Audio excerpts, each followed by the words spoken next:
tougher to get across town without a motorcade? Oh, it's tough for everybody today. I understand you have a new book out.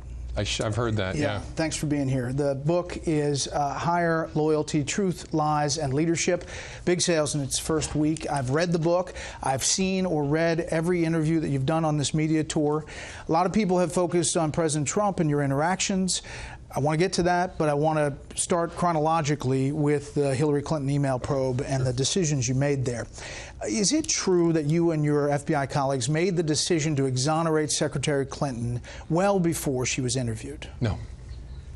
So why wait till the end, and why write up the memo that you eventually bring forward first? No, that's a good question. Come May, after we've been doing it for about 10 months, I started to, as part of my regular briefing from the investigators, see that their view was it was unlikely to end in a case that the prosecutors at DOJ would bring. Before the interview? Sure, yeah, because they'd spent 10 months digging around, reading all her emails, putting everything together, interviewing everybody who set up her system. They weren't certain of that result, but they said, look, boss, on the current course and speed, it looks like it's not going to get to a place where the prosecutors will bring it. So then in May, I started thinking, okay, if it continues that way, and it may not, but if it continues that way, so how do we end this thing in a credible way? But what, if anything, could she have said in that interview that would have changed your mind and somehow changed what you eventually decided to do? Well, two ways. First, by lying in a way that we could prove in the interview, or giving us a hook to continue the investigation to see if we could prove a lie, or admitting something that would surprise us about her intent. Now, a lot of folks have asked, good question, about why to do the interview at the end. That's fairly typical for a subject interview in a white-collar investigation. I think you see Special Counsel Mueller taking exactly that approach with the president. But you already knew that she had been telling, whatever you want to say, lies, myths, truths about this investigation and how she handled those emails. Take a listen. Secretary Clinton said there was nothing marked classified on her emails, either sent or received. Was that true? That's not true. Secretary Clinton said, I did not email any classified material to anyone on my email. There is no classified material. Was that true?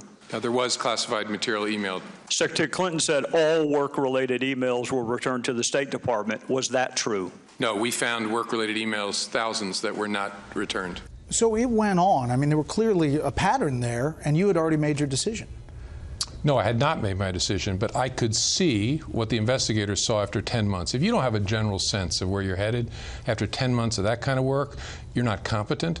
They could see it was unlikely, although not certain, unlikely to get us to a place where they would prosecute it at the Justice Department. And the question was, would she lie to us? What people say in the public forum, in a debate, or in a political campaign is not our business. Our business is, are you going to lie to us? And if you are, and we can prove it, then we're going to prosecute you. You go back to intent a lot, but actually the statute, as it's written, handling classified information, grossly negligent doesn't deal with intent. Well, grossly negligent is an expression of a kind of intent. How were you acting? What was your mental state at the time? You were careful to call it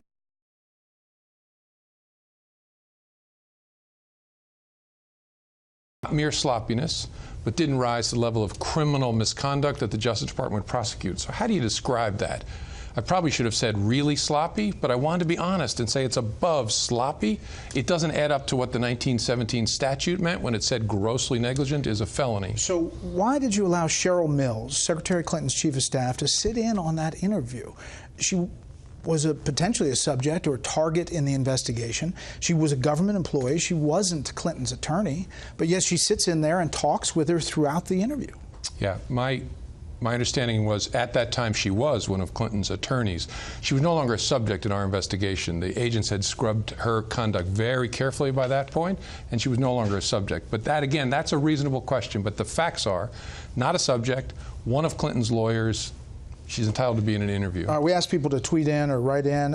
We have one from J. Harper Wilson. I am a retired FBI agent serving almost 25 years, retiring in 1995 as a senior executive special agent. Please ask Thursday why a grand jury was not used in the Hillary Clinton investigation as would be normally, and why was it run out of HQ? Book did not address. Yeah, the second one I'll take first. It was run out of HQ because it was a case of intense interest. outside to the media, and so to keep it tight, it was worked in the counterintelligence division at headquarters. You can reasonably disagree with that if you're an FBI person. Could have put it in Washington field office, could have put it in New York. But the decision that counterintelligence made was it'll be kept tighter and leak-proof, which it was, in the counterintelligence division. And no grand jury? I'm not allowed to comment on the way in which the grand jury was used. I can say this, though. She was not interviewed in front of a grand jury, which is another judgment call that prosecutors and investigators make all the time. You thought Attorney General Loretta Lynch was compromised, that you had to do something different because of that tarmac meeting with former President Clinton and because she had wanted to call it a matter, correct? Yeah, and other things. And other things, and this classified thing that ends up leaking to the New York Times. But she denies this. She writes, if he had any concerns regarding the email investigation, classified or not, he had ample opportunities to raise them with me, both privately and in meetings. He never did. So someone's not telling the truth here. Is it the former Attorney General or you? No, actually, I think we're both telling the truth. I never went to her and said, Loretta, I think you should recuse yourself. My problem was she had already announced it publicly that she wouldn't and that she would accept my recommendation. And so at that point, what do I do? And I decided at that point, I got to step away from her. All right, fast forward. A lot of people are upset about how it comes out, how you take control. It actually leads to Rod Rosenstein. He cites this in what you did as a reason for recommending your firing. You go on after that recommendation. You write a letter to Congress to announce the case is reopened because more classified emails have been found on Anthony Weiner's computer. You said it was last night a tough choice between concealing or coming forward, a really tough choice. But there are authorities in New York who are saying that FBI HQ was slow walking that case, and weeks went by without any action. Did you know that Andrew McCabe, your deputy, had sat on that revelation about the emails? Yeah, I don't know that. I don't know that to be the case. I do know that New York and FBI headquarters became aware that there may be some connection between Weiner's laptop and the Clinton investigation weeks before it was brought to me for decision. And as I write in the book, I don't know whether they could have moved faster and why the delay. So was it the threat that the New York agents were going to leak, that it existed, really what drove you to the not conceal part? I don't think so. I think actually what drove it was the prosecutors in New York who were working the criminal case against Weiner called down to headquarters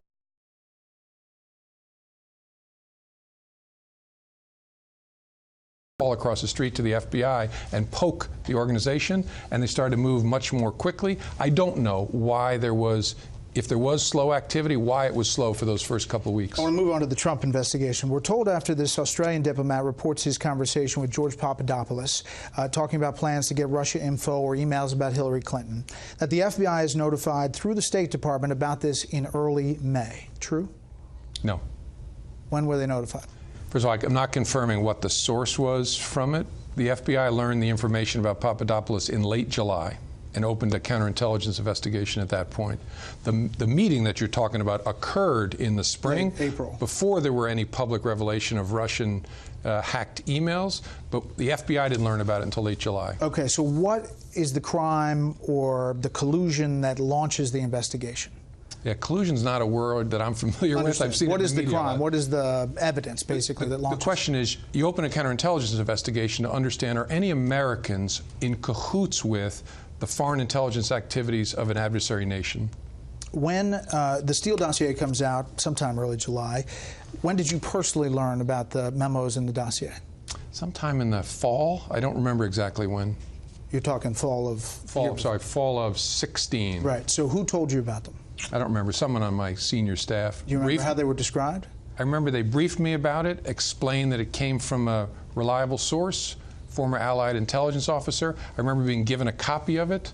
I don't know whether it was September, October, sometime in that period of time. When did you learn that the DNC and Hillary Clinton campaign had funded Christopher Steele's work? Yeah, I still don't know that for a fact. What do you mean? I've only seen it in the media. I never knew exactly which Democrats had funded. I knew it was funded first by Republicans, opposed to Donald. But that's not true. I'm sorry? That's not true. That the dossier that Christopher Steele worked on was funded by Republicans? My understanding was his work started funded by as Oppo Research, funded by Republicans. So Free Beacon and said that they had Glenn Simpson and Fusion GPS on a kind of a retainer, but they did not fund the Christopher Steele memo or the dossier. That was initiated by Democrats. Okay, my understanding was the activity was begun, that Steele was hired to look into, was first funded by Republicans, then picked up, the important thing was picked up by Democrats opposed to Donald Trump. So is that why, did you tell President Obama that the dossier was who it was funded by? No, not to my recollection. Did you want to know who it was funded by? I wanted to know what I knew, which is that it was funded by people politically opposed to Donald Trump. Okay. Which particular opponents wasn't that important when to me. did you, so you still to this day don't know that it was funded by the DNC or I've read the that in the campaign? media, but I don't know for a fact, and didn't know while I was at the FBI, which exact opponent of the president's funded that. Okay. How many times did you, and to what extent did you brief President Obama on the dossier? I didn't ever brief President Obama on the dossier. I was present during a conversation where Director of National Intelligence briefed it to him, as we did to the Gang of Eight and to the President-elect the first week of January. You called the dossier unverified, salacious. Why did you use that to the FISA court to ask for surveillance for Carter Page? Not only use it, but you led with it. A bulk of that FISA application deals with that dossier. Why? Yeah, that's not my recollection, Brett. And I don't know that the FISA application has been released. My recollection was it was part of a broader mosaic of facts that were laid before the FISA judge to obtain a FISA warrant. There was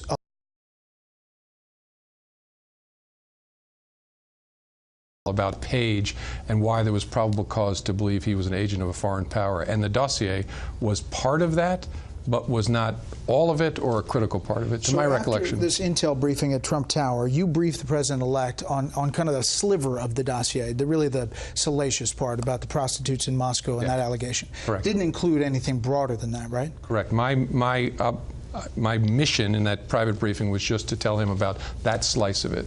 And who suggested you brief that? I think the Director of National Intelligence did, and explained the logic of why it made sense for me to do it, which I agreed with. So that briefing was just oral. It was just talking to the Correct, just the two of us talking to each other. CNN reported at the time that you handed a two-page executive summary of the dossier over to him. I did not. Did not. Speaking of CNN, you write in the memos of that meeting, you write, I said to President-elect Trump, media like CNN had the dossier and were looking for a news hook. I said it was inflammatory stuff. So the story of that briefing leaks out almost immediately after you do it. CNN and others run the story of this unverified dossier. Did you or your subordinates leak that? No. Did James Clapper? No, not to my knowledge. No. John Brennan? I don't know who leaked it. I had no part in any leaking of it. It was about 4 or 5 days later that it leaked, but I remember because President-elect called me about it. Did you ever try to find out? Who leaked an unclassified public document? No. Did you inform the President-elect at the time what you knew about how it was funded or who was behind it? No, I did not. Did you inform him that Christopher Steele had been fired by the FBI? No. Or that he had lied? No, and I didn't know those things at that time anyway. Or that it had been used, at least in part, to get this FISA application to spy on somebody in his campaign? No, didn't come up. Is it fair to say that President Obama and his... Carter Page was in his campaign when the FISA order was obtained in October. Tied to it tangentially? At one point. Okay. Is it fair to say that President Obama and his inner circle knew a lot more about the dossier and the scope of the investigation than President-elect Trump and his team? No, I don't think that's fair at all. You think that they were equal on as far as the briefing? As far as I know, they knew the same set of facts, as did the leaders of Congress. There was no difference between what the FBI told the FISA court and what about the Trump-Russia investigation and what you told the new President of the United States? What the FBI and the FISA application said in October of 2016, I don't remember clearly enough all that's in the FISA application, but we sure didn't lay that out for anybody, President Obama, President-elect Trump, or the leaders of Congress. Okay. A lot of questions about the interactions with President Trump, and your memo is memorializing that. After you're fired on Capitol Hill, we learn this. Take a listen. Now, this is 17. I asked a friend of mine to share the content of the memo with a reporter. Didn't do it myself for a variety of reasons, but I asked him to because I thought that might prompt the appointment of a special counsel. And so I asked a close friend of mine to do it. Who was that? A good friend of mine who's a professor at Columbia Law School. So what specifically did you leak to Mr. Richmond? I sent Mr. Richmond a copy of a 2-page unclassified memo and asked him to get the substance of it out to the media. You call him a good friend and a professor, but you didn't reveal that you had hired him as a special government employee for the FBI. to work on special projects. Why? Because it wasn't relevant. He was an FBI special government employee until February of 2017. Did you have other special advisors like that? No. So what exactly was his job? Two things. His primary focus was on our Going Dark challenge, helping us think through in our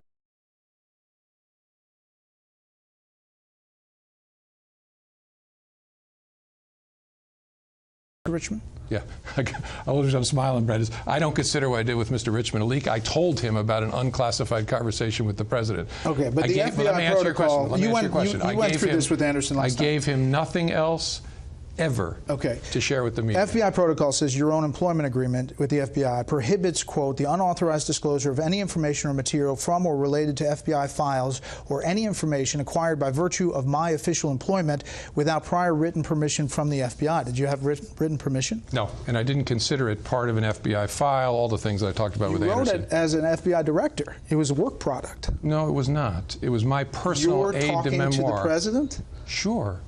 I created 2 copies of it, one to keep in my personal safe at home, and I left another one at the FBI so the Bureau could always have access to it. But I always thought of it as mine, like a diary. Who else did you give, leak, or whatever you want to call it, the give memos is what to? I prefer. Yeah, the memos to. I gave the memos to my legal team after I gave them to Dan Richmond, after I asked him to get it out to the media. And gave 4 memos to my legal team. Which included Patrick Fitzgerald? Patrick Fitzgerald. He was a legal team at that time? Correct, sure. And David Kelly. And Dan Richmond. Okay. You said in the memos, I said, I don't do sneaky things, I don't leak, I don't do weasel moves. But, I mean, we can argue what a leak is, but that's a leak, isn't it? It's not. Okay. Here's what you told Chuck Grassley about leaking. Director Comey, have you ever been an anonymous source in news reports about matters relating to the Trump investigation or the Clinton investigation? Never. Has any classified information relating to President Trump or his associates been declassified and shared with the media? Not to my knowledge. So at what point were you made aware that some of the information was classified by the FBI? Which information? In the memos.